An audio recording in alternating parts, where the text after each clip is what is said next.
Hi guys, welcome back to part 3 of the Financial Independence Retire Early series, and today we're going to go through how to calculate your very own financial independence number, so exactly how much money you would need personally in order to reach financial independence and if you choose to retire early. If you haven't seen part 1 and part 2, then I have linked it down below in the description, so feel free to check that out and then come back to this video. So for today, as we'll be going through how to calculate your own number, feel free to get out a pen and paper or an Excel spreadsheet, whatever you want to use in order to do your own calculations. So of course I won't be pausing, but you are more than welcome to pause throughout this video.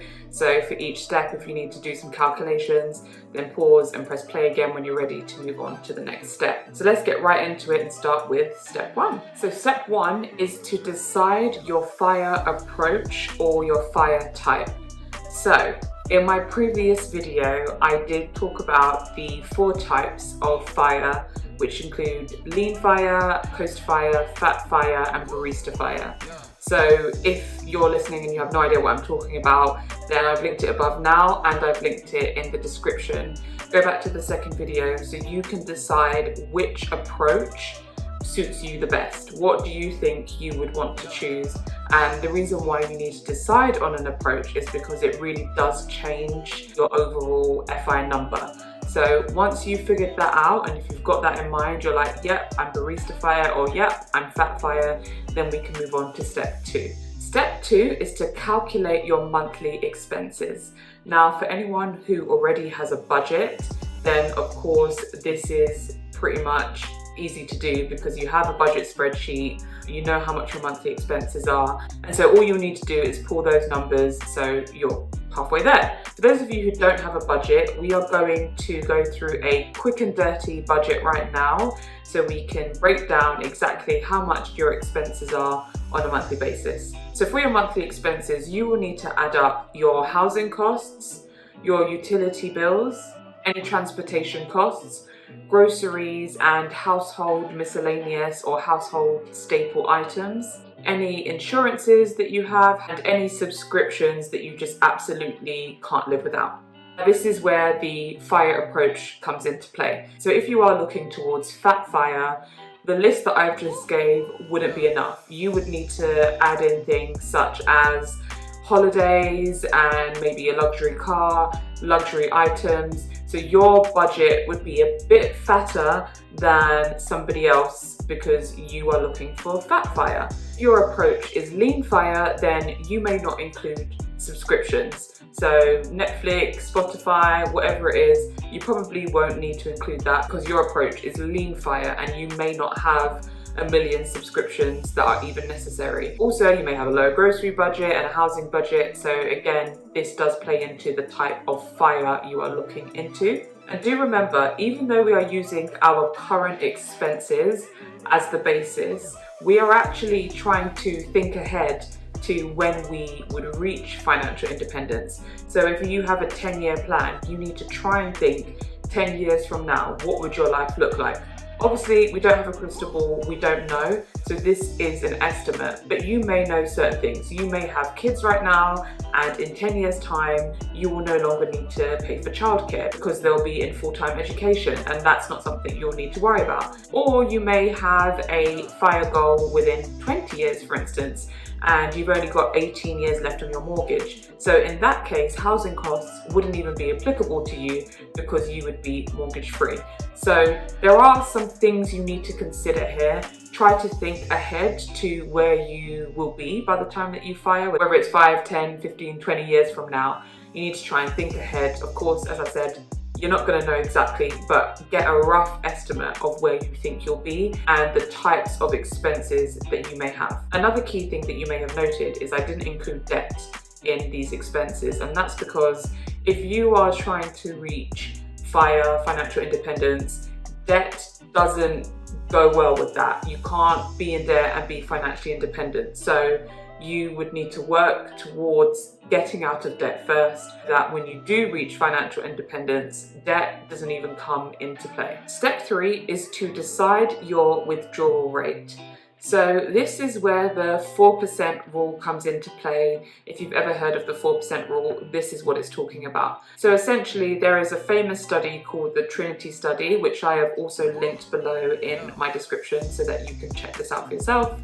In this study, they basically ran a bunch of scenarios, simulations, to see what would be a safe withdrawal rate for people to take out of their investment pots without running out of money in a 30-year period.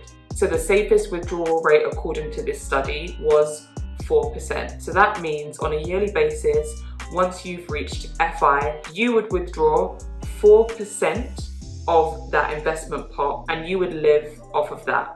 Now in the study, they didn't just look at 4%, they looked at 3% and they looked at 5, 6, 7%. You're able to see the success rate according to the different withdrawal rates.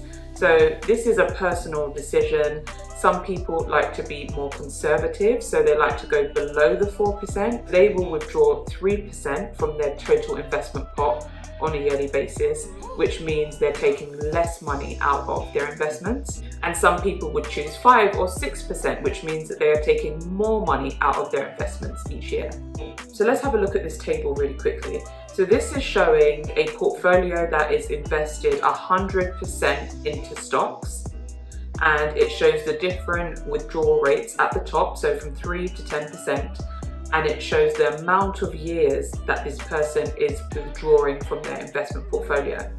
So in the first row, we have 15 years. So we can see that if someone was to withdraw 3, 4, or 5% from their investment portfolio for 15 years, they have a 100% success rate of not running out of money. You can see that when they increase to a 6% withdrawal rate, that drops from 100% to 90%, and it continues to decrease as the withdrawal rate increases. We can see at 20 years that a 3 or 4% withdrawal rate provides a 100% success, but a 5% withdrawal rate provides 92% of success. Now, if we look at this next table, this is where a person has 75% of their investment portfolio in stocks and 25% of their investment portfolio in bonds. So at 15 years, we see that a 3, 4, or 5% withdrawal rate is a 100% success rate. At 20 years, we see that a 3 or 4% withdrawal rate has 100% success, and it drops to 95% success when someone has a 5% withdrawal rate, and so on and so forth. So this is really helpful for you to consider which withdrawal rate are you more comfortable with. Do you want to be 100% sure for 20 years? And if so, what withdrawal rate equivalates to that? Or are you happy with taking a bit of risk and going for a 90% success rate or a 92% success rate? So this is discretionary, it's up to you, it's your money and it's your investments at the end of the day. But once you have the right resources and understanding of what these withdrawal rates are, then you can move on to step 4. And step 4 is to multiply your yearly expenses by 25 or the number that's applicable to your withdrawal rate. So if we're going to stick with a 4% withdrawal rate and we've calculated all our expenses and it will be about £25,000 per year to live off of, then we would multiply £25,000 by 25 and we have a total number of £625,000. So that right there would be your FI number. If you are choosing a 3% withdrawal rate, you would take your yearly expenses of £25,000 and you would multiply that by 33.3 and you would get your FI number. And in this case, the number would be £832,500. Now, if you are choosing a slightly higher withdrawal rate, 5% for instance, you would multiply £25,000 by 20, and you would get a total number of £500,000. So that would be your FI number if your expenses were £25,000 per year and you were estimating a 5% withdrawal rate. So now you've got all this information, you should have been able to calculate your very own FI number. Now, as you may have realized, if you have a smaller withdrawal rate, so 3 or 4%, you will find that your pot that you need at the end is larger. So a 3% withdrawal rate, you would need a pot over £800,000. A 4% withdrawal rate, you would need a pot in the £600,000 region, and a 5% withdrawal rate, you would need a pot in the £500,000 region. Now, I really hope today's video has been helpful, insightful. I would love to hear if you have calculated your FI number. If you've calculated it today based off of this video, please do tell me. I'd love to know this. Of course, as always, if you found this video helpful, a like is really helpful to this channel. I really want to get this content that I have out there to as many people as possible to really start thinking about their finances in a different way, broadening their mindsets and really taking full control of their money and their personal finance. And I really appreciate the support on this channel. I've reached 100 subscribers and that means so much to me. So if you are a faithful watcher, I really appreciate the support and I really hope that you are getting lots of value out of these videos. That's it for today, and I will see you in the final part of this financial independence series. Thanks for watching and see you soon.